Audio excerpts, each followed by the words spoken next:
हमारे स्क्रीन पे जो आप तस्वीर देख रहे हैं वही जिलाधिकारी महोदय अभिषेक का है, जो फिलहाल त्रिपुरा में पोस्टेड है, जिनका जिक्र जीतन राम मांझी कर रहे हैं कि वो 2020 का चुनाव था जिसमें अनिल बाबू 2700 वोटों से चुनाव हार रहे थे। हमने डीएम साहब को फोन किया और हारे हुए प्रत्याशी को 2700 वोटों से चुनाव जितवा दिया। 2020 में कहलन हल कि हम हार रही है कोई उपाय उस समय 2700 वोट से हारत हलन हम प्रयास के लिए जीत गलन जौन साथी जो 2020 में जो कलेक्टर अभिषेक सिंह जैविक त्रिपुरा में है वो टेलीफोन करे थे कि सर हम तोरा 2700 वोट से पीछे है जिता दे हल अभी तो 16 वोट से पीछे है जिता में कौन दिक्कत है।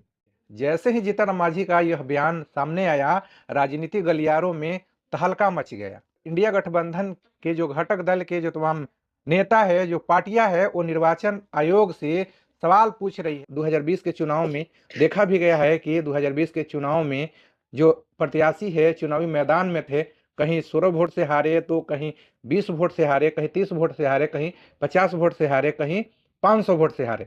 तो क्या जिलाधिकारी जो निर्वाचन पदाधिकारी होते हैं, निर्वाचन पदाधिकारी के नाते क्या उनका यह दायित्व तो बनता है कि चुनाव को बाधित किया जाए, जीते हुए प्रत्याशी को हरवाया जाए और हारे हुए प्रत्याशी को जितवाया जाए। निर्वाचन आयोग को तत्काल जो है कि इस मामले को संज्ञान लेना चाहिए और जो भी जिलाधिकारी जो है ऐसे दोषी पाए जाते हैं तो उनको जेल में होना चाहिए, क्योंकि यह जो है लोकतंत्र की सरेआम हत्या हो रही।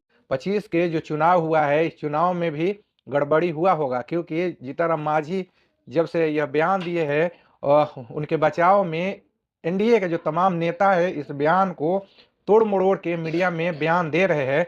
ऐसे में जो जीतन राम मांझी है वो कह रहे हैं कि जो यह मेरा जो बयान है इसको ये एआई जनरेटेड है, इसको मैनिपुलेट करके मीडिया में चलाया जा रहा है। जीतन राम मांझी मोदी सरकार में मंत्री है, एक निजी पार्टी के जो है कि संरक्षक है। 2025 बिहार विधानसभा के चुनाव में अनिल बाबू महज 1600 वोट से चुनाव हार गए, जिसको लेकर जीतन राम मांझी दुखी है। आप लोग कमेंट करके बताइए कि 2025 बिहार विधानसभा का चुनाव फेयर हुआ।